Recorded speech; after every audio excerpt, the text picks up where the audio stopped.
ब्रह्मदक्ष श्री रुद्रेन्द्र नीलानिल ऋषय शाश्वती ग्रामा भूत संघाशुपान्तुते. Hello everyone, a very good morning to all the greatest soul who presented on this a very auspicious shifting paradigm platform of global oneness. It's always known to every one of us that we have come from the same source. We all has unity within us, and that unity has not only on one level of from where we are coming from the source, but it's also at every level, at every aspect, at every phase, at every stage, at every functioning and operations, whatever we are doing in our daily life, in our daily routine, in our lifestyle, that unity persists and is always creating a foundation for our growth and successful. First, I want to congratulate the organizing team of Global Oneness to show the courage to put the two place for making Global Oneness Day as being celebrated. One is in Melbourne, another in Merimbula. Dr. Lily Thomas is very close to me, and she is an uplifted soul, and also she is very awakened in her own authenticity and her own knowledge. Her heart is full with love, care, devotion, and the integrity for creating oneness. So I must congratulate her. And to all of you, I must say that I apologize for my not physical presence to the Global Oneness Conference. It was on the first priority for me, but because of certain situations happens, the responsibilities of every human being that he has certain life around him, and that bounds you sometime to stop you and to keep you in the space of where you can't be functional for a certain moment. So I heartily, very deeply sad that I will not be present physically to greet all of you and to see all of you. But I'm seeing all of you from my deeper eyes, from my inner eyes, from my deeper consciousness. Let me tell you, on this greatest day of global oneness, as all these distinguished dignitaries and the speakers are explaining their own thoughts, sharing their own thoughts for global oneness, let me say you this absolute truth of what is oneness.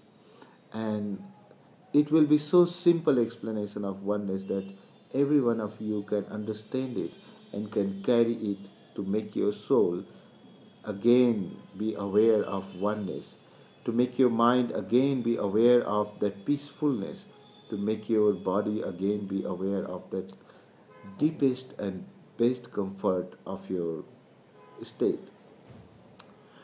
I congratulate all these speakers who had talking before and who is talking today.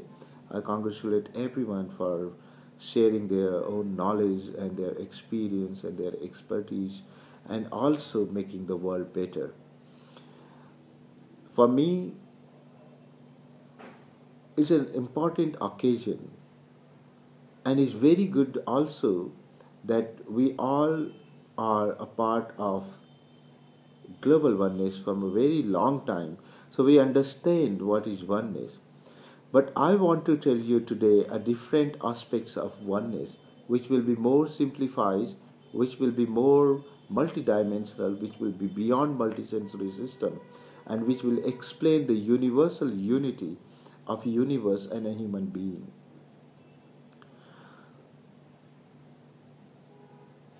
Let me take you to a different aspects of what you knows about universe and what is the universal creativity and how it link with the creation of our body. If you understand these two aspects on how the universe has created and how the body is created, you will find a greatest similarity. You will find it's coincided. Our body, we live universe within us, and universe is lived by us. So both the things, you can find a unique similarity, a unique oneness in that. Let me give you the simple absolute truth of how universe created and how it linked to our body.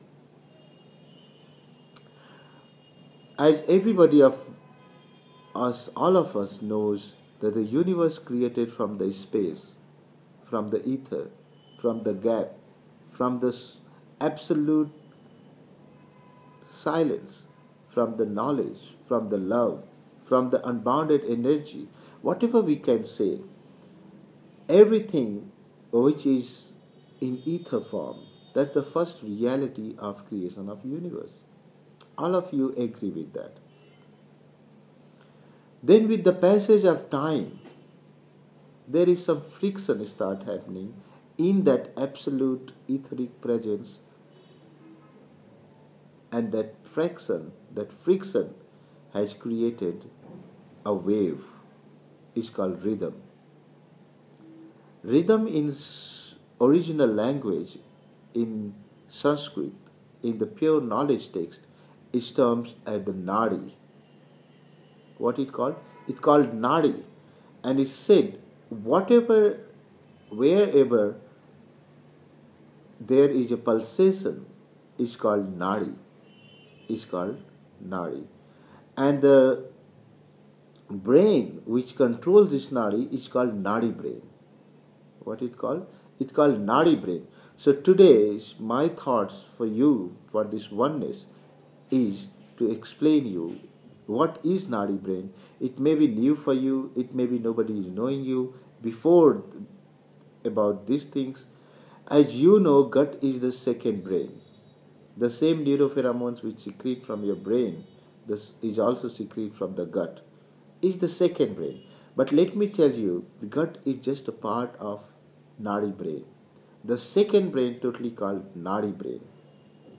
And this nadi brain is not only present in a human body, but it also present in the universe.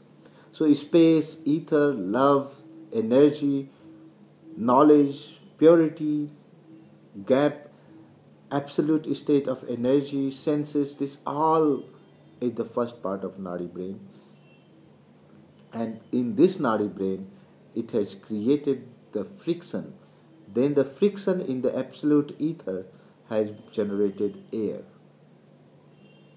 Because when there is a friction, it gives birth to it. The friction, when the place moves from one place to other place, it want again to come back to original place, and in trying again to come back to original place, it develops air.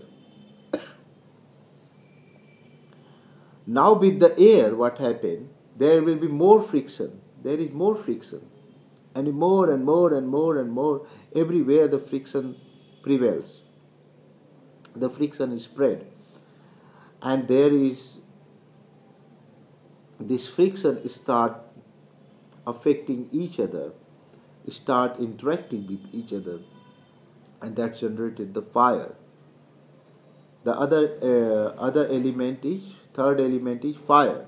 So you know what is how from sky generated the friction. With the passage of time, it generated a rhythm. That rhythm is termed as air, and then this air create more friction, more rhythm interact with each other, and that created the fire. So you know about the three elements. Now this fire, with the rhythm of air, with the rhythm of sky, has created water. Fire get reduced with the air, with the sky, and has created water. The fourth element is water. Now water, rhythm of water with the fire, with the air, with the sky, has created earth. How? Because fire is said to be the transformational. Fire belongs to transformation. Nothing in this whole world, nothing in the whole body molecules can be generated without fire. It could be a neurochemical, it could be an enzyme, it could be an hormone, it could be digestive enzymes, it could be any external energy. So if anything need to be transformed, it need to have fire within it or outside it.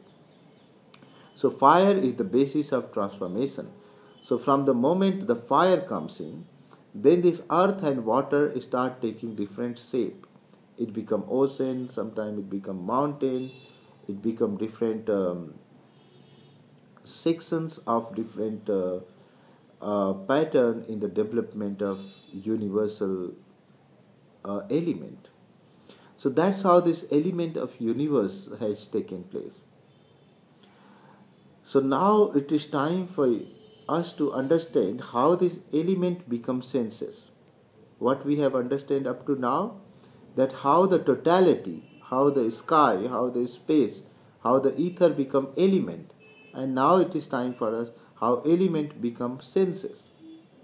So far there are many examples of consciousness, there are many examples of spirituality where you can understand how element can be senses and how it take part into life and growth.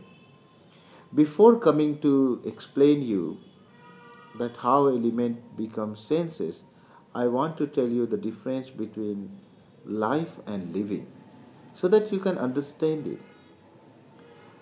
What is living? Living is growing. Growth is life. Growth is living.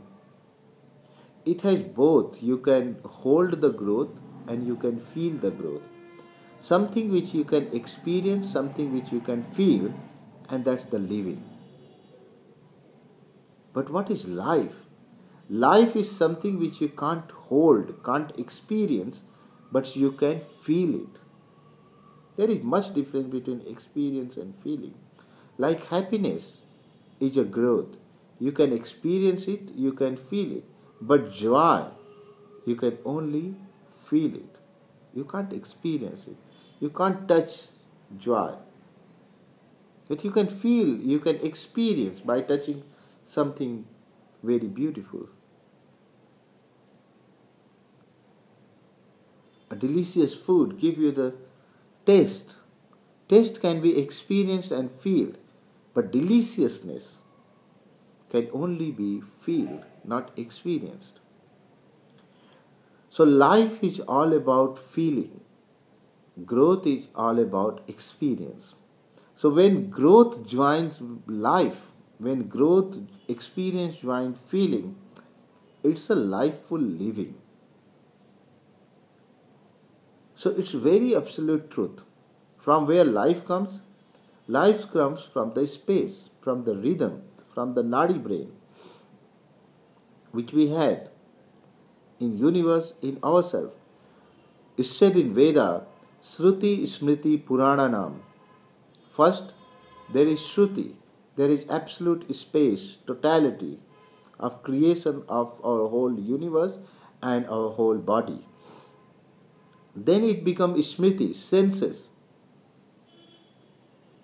Then we can feel the senses. We can't experience the senses. If you want to, you can't hold the senses. If you want to touch air, you can't touch. If you want to touch sound, you can't touch. If you want to touch taste, you can't touch. If you want to touch smell, hold smell, you can't. If you want to hold sight, vision, you can't. You can just feel it. And then the senses become element. When the senses become element, you can both hold it and feel it. It means you can both have experience of it and also have feeling of it. Sometimes we are so much concerned in our growth, in our living, that we haven't care. We are not taking care of our life. we want to be